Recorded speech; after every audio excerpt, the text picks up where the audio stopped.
Never have words like "I pushed him away" resonated so hard and hit even harder, like you're being punched in the liver and stomach at the same time, over and over and over, until you feel every goddamn bit of it throughout your very soul.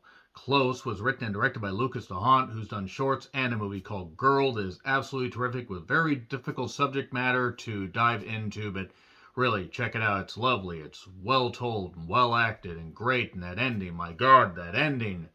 It's also written by Angelo Tijssens. I didn't want to try to mispronounce the guy's last name.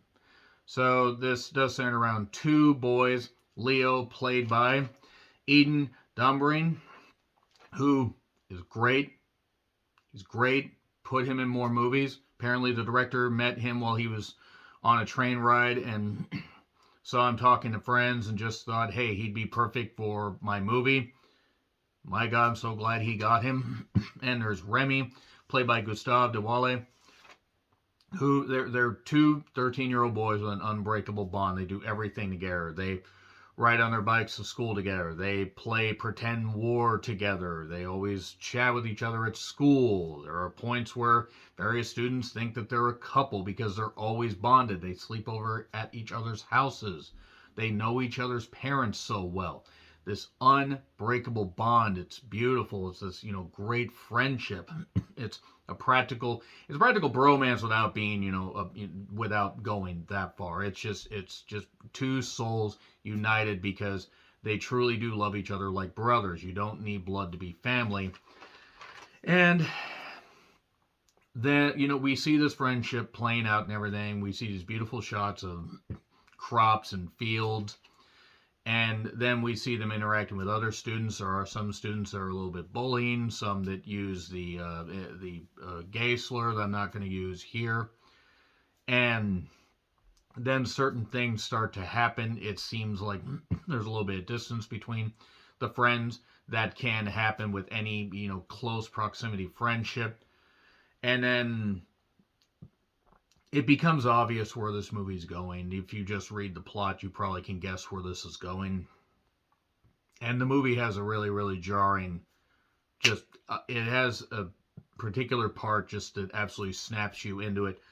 And just makes you think, like, it's something where it's coming. You can't do anything about it. And you wish you could. I'm keeping it as spoiler free as possible. This was very highly touted on the film festival circuit. A24 has absolutely knocked it out of the park once again. A24 likes to take risks with movies that deal with difficult subject matters. This reminds me a lot of how I felt about Waves, though Waves I think had a bigger budget and was a little, I don't want to say boisterous, but was a little more centralized. This was about, the difficulties of youth and growing up when difficult things happen in your life. And I do want to give a particular shout, even though the people to play the fathers were good, and Leo's brother Charlie, he was pretty good as well. Sophie, Amelie, Dequenne, I'm not actually, she was the beautiful redhead that was in Brotherhood of the Wolf, if you remember her. And also Nathalie Leah Drucker, who is great as Leo's mom, and Sophie plays Remy's mom. And basically, after this particular thing happens, it becomes very heart-wrenching. And, I mean, as beautiful as the movie is, it's beautifully shot, it's beautifully acted, it's incredibly well done. It's a difficult subject matter, but, geez, you just want to walk into traffic after you watch this. It's absolutely heart-wrenching in every sense of the word. If you don't cry during this, I really don't know what to tell you. And I'm not knocking people if they don't. Maybe you're more hardened than I am. But I can see why everybody praises. And even though this came out at film festivals last year to qualify for the Oscars, it didn't even get any kind of wide release until, I believe, January or even February. And it's on streaming, and I mean, I rented it for a few bucks, and I encourage people to rent this and check it out because it is a beautiful story. But God, you really, really are absolutely captivated by it. And anybody that has been through the particular thing that happens in this movie, again, keeping it spoiler free, it might even hit more home for you. It might even. The great acting in this, and the fact that it was conveyed with a lot of facial expressions. You have some good dialogue, very good writing in this movie. But Leo, Eden, great, absolutely great. This kid was phenomenal in that. And the character of Remy, he was a very good actor as well. There's some great acting in this and some great stuff. I am going to get into spoilers here in a bit, but it's a beautifully told story that's absolutely heart-wrenching, and god damn, this hurt. This really hurt. Because you just think why. You think why. I'm going to get into spoilers now. 3, 2, 1, spoilers. Okay, so Leo and Remy, inseparable, doing all the stuff that they do. And then Leo wants to get into playing hockey and hangs out with some other friends and everything. Remy doesn't necessarily go along with that. And Remy is having emotional issues. It seems like Remy does have some depression stuff. Like, he starts acting a little bit off. He's not as hungry. He has crying fits.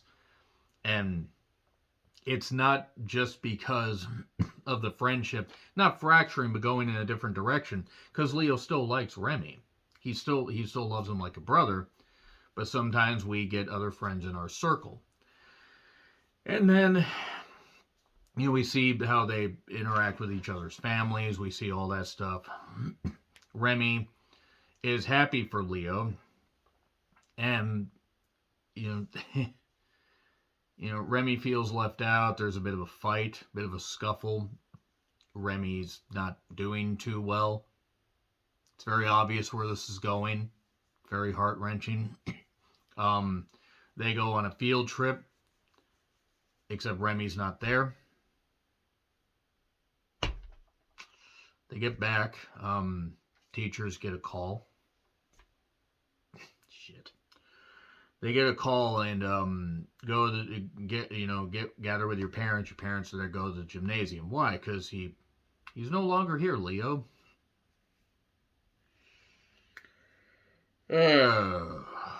Jesus. It's hard to really review the rest of this without saying that it's just dealing with the loss and dealing with the child suicide. No parent should have to bury their child, and everybody always wonders why.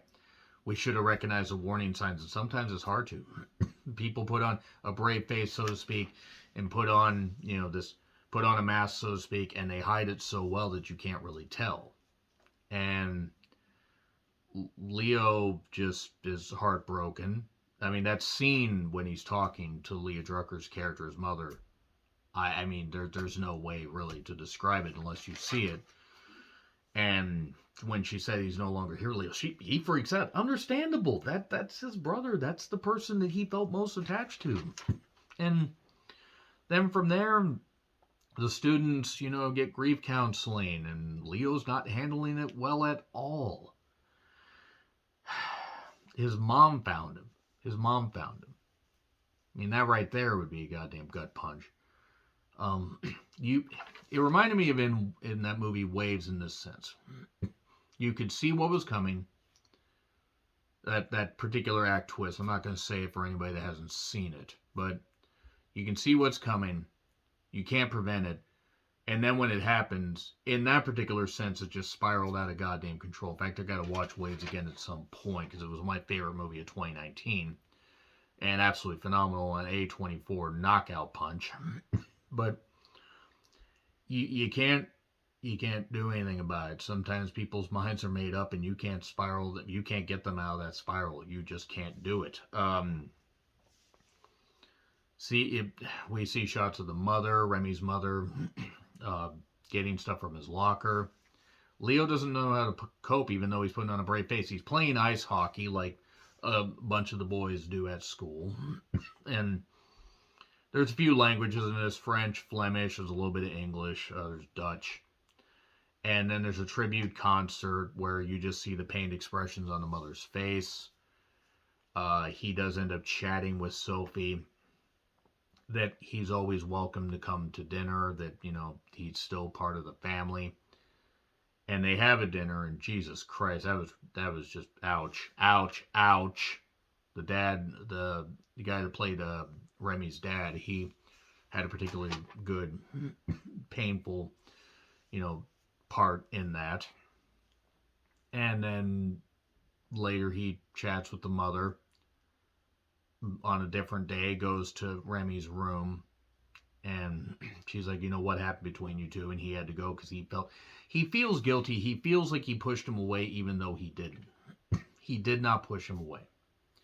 He may feel like he did, but the thing is everybody needs to grow and be around other people and everything. And there's nothing wrong with being attached with somebody, but never feel like you push somebody away. And he didn't do that. He wanted Remy to come with him. And also there's this part where Leo is working in the fields and working on crops and everything and doing the hard work and the manual labor. Pretty strong kid, by the way, to be slinging that stuff around. And then a hockey game. He gets his arm broken. And all this is taking place over a period of weeks. I mean, I'm not actually sure on the timeline, but Leo's feeling lost. I mean, he's sleeping next to his older brother. He just doesn't know how to cope. He's trying to, but as a boy that is growing up and dealing with these emotions, he doesn't know how to cope. And then the school year's over suddenly. And then he goes to visit Remy's mom at the hospital. She drives him home. He blames himself, says, I pushed him away. She's so overcome with emotion because she lost her son. And tells him to get out, and he goes in the woods. And then he's like all distraught, understandable. And then she's approaching him. He's got his cast on, but then he's got, a stick. And she hugs him because she knows that he didn't do that. This isn't his fault. And that's the thing about suicide. It will, it may end the pain for the person, but it spreads like a sickness, like Ryan Cox said in The Ring. And then the ending, that was really, then we had, the actual ending where he got the cast cut off and everything, and he's running through the fields. And then that's it. Yeah, that's one of the best films of the year, but I don't know if I'm going to ever watch it again. Goddamn. You had Girl, that had a hell of a guy, had a great, series of scenes, and then that ending, never want to be around a pair of scissors again, and then also this. I look forward to seeing what the director does in the future, because if this is the pair of films he comes out of the woodwork with, then I can't wait to see what else he does. Phenomenal, A+. It gets an absolute A+. One of the best films of the year. But boy, be prepared to be upset. Agree, disagree, what I said, like, share, subscribe, Twitter handle in the description. I'm John Wetland. I'll see you soon.